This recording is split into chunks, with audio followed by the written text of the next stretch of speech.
नमस्कार, मैं अभिषेक उपाध्याय। आप देख रहे हैं टॉप सीक्रेट। आखिरकार साल 2014 के बाद से यूपी में ऐसा क्या हो रहा था जो एक्सपेरिमेंट अब फेल हो गया है। बीजेपी इतनी परेशान क्यों है?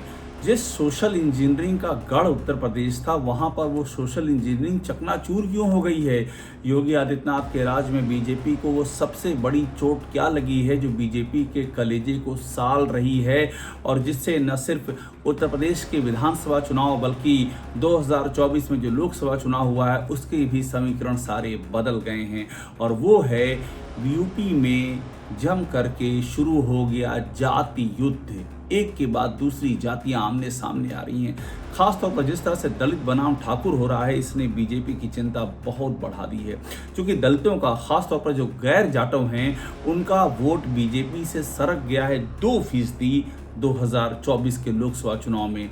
और मैं आपको बताऊं, गैर जाटवों का वोट बीजेपी ने बड़ी मशक्कत से जोड़ा था।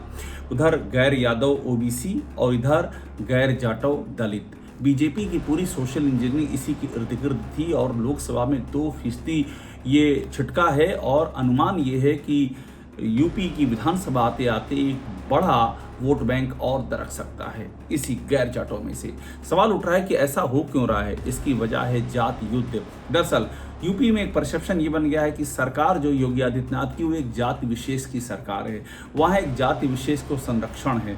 वहाँ पर करणी सेना जम करके उपद्रव करेगी, उस पर कोई एक्शन नहीं होगा।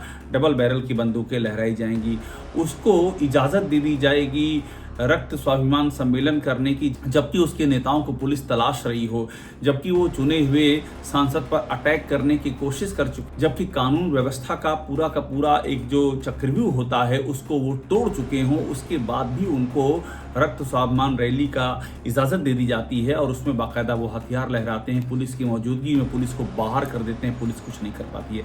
अब इसका नतीजा क्या हो रहा है? इसके नतीजे में जात युद्ध, एक के बाद एक घटनाएं सामने आ रही हैं। ताज़ा घटना है एटा के जलेसर की, जहां ठाकुर बनाम दलित ये आमने सामने आ गए। वजह ये थी कि ठाकुर भागवत कथा के बाद में शोभा यात्रा निकाल रहे थे। दलितों ने कहा ये हमारे मोहल्ले से नहीं जाएगी। उनका एतराज़ था कि जब वे बाबा साहब भीमराव अंबेडकर की जयंती के मौके पर आयोजन कर रहे थे तो वहां पर ठाकुरों ने अड़ंगा लगा दिया था। आमने सामने हो गए, विवाद बढ़ गया, पुलिस को हस्तक्षेप करना पड़ा। बड़ी मुश्किल से पुलिस ने बीच का रास्ता निकाला। लेकिन ये कोई अपवाद नहीं था, ये कंटिन्यूएशन में हो रहा है। मैंने आपको कहा कि इसके पहले आगरा में क्या हुआ था। आगरा में बाकायदा करणी सेना के बहाने, रामजी लाल सुमन के बहाने दलित बनाम ठाकुर हो गया था और वो विवाद ऐसा गरमाया कि उसकी तस्वीर प्रदेश के अलग अलग हिस्सों में दिखाई पड़ी। रामजी लाल सुमन जो कि दलित सांसद समाजवादी पार्टी के, उनके घर पर अटैक किया गया, उनकी गाड़ी के आगे टायर फेंके गए और जिन लोगों ने ये काम किया, टायर फेंकने वालों को पुलिस ने यूं पकड़ा और यूं जमानत दे करके छोड़ दिया।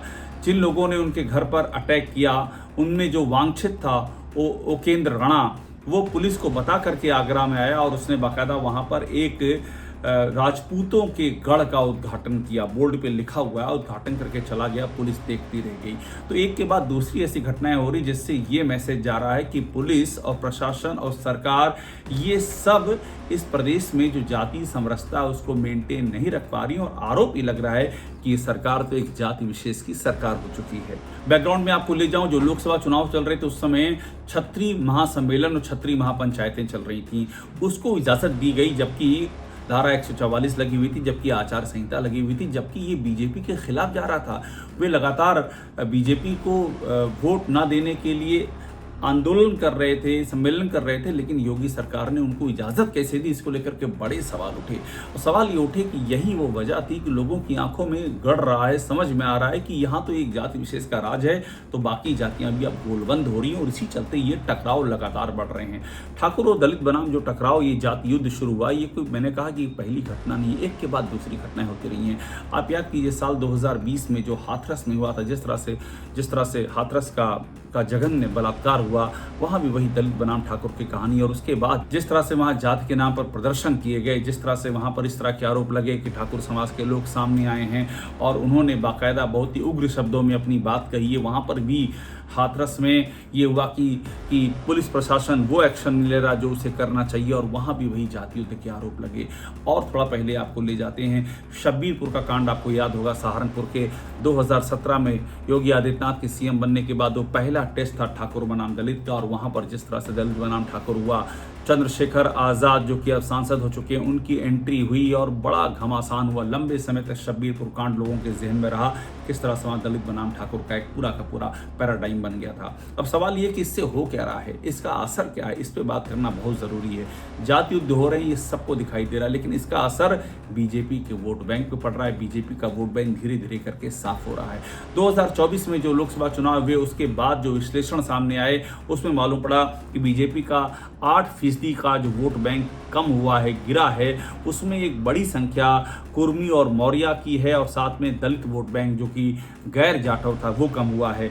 जो वर्गीकरण सामने आया उसमें मालूम पड़ा कि कुर्मी और कोयरी का 2% का वोट बैंक कम हुआ है, यादवों का 1% का, गैर यादव ओबीसी का 3% का, और गैर जाटव दलित का 2% का, मुसलमानों का 1% का वोट बैंक बीजेपी का कम हुआ है। सवाल ये खड़ी हुई कि अगर इस तरह का वोट बैंक दरक रहा है तो फिर तो बीजेपी के लिए खतरे की घंटी है। और इसके अलावा करणी सेना का जो बवाल आगरा से लेकर के और प्रयागराज तक, प्रयागराज में दिखाई पड़ा किस तरह से करणी सेना के लोग और सलार मसूद गाजी की मकबरे के ऊपर चढ़ गए और वहां पर जिस तरह का हंगामा हुआ। तो बार बार ये घटनाएं सामने आ रही हैं और सरकार इस जाति युद्ध को रोक सकने में नाकाम है। देखिए, रोक सकने में नाकाम होना एक बात है, जब आरोप लगता है कि आप पार्टी बन चुके हैं, आप एक जात विशेष के साथ खड़े हैं, तो हालात बहुत ही संवेदनशील हो जाते हैं। यूपी में यही स्थिति है। सारे महत्वपूर्ण पदों पर कौन बैठे हैं ये सवाल उठ रहे हैं। योगी आदित्यनाथ के मेन सलाहकार कौन है ये सवाल उठ रहे हैं। प्रमुख बोर्डों, अध्यक्षों और निगमों में प्रमुख बोर्डों और निगमों के अध्यक्ष कौन है ये सवाल उठ रहे हैं। और ये सारे सवाल इस बात का इशारा कर रहे हैं कि ये इस प्रदेश में बीजेपी की सोशल इंजीनियरिंग की जो पूरी की पूरी पॉलिसी है वो ध्वस्त होने के कगार पे है।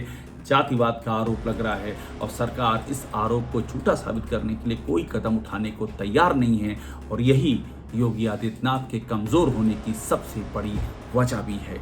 टॉप सीक्रेट को देखते रहिए, लाइक कीजिए, सब्सक्राइब जरूर कीजिए।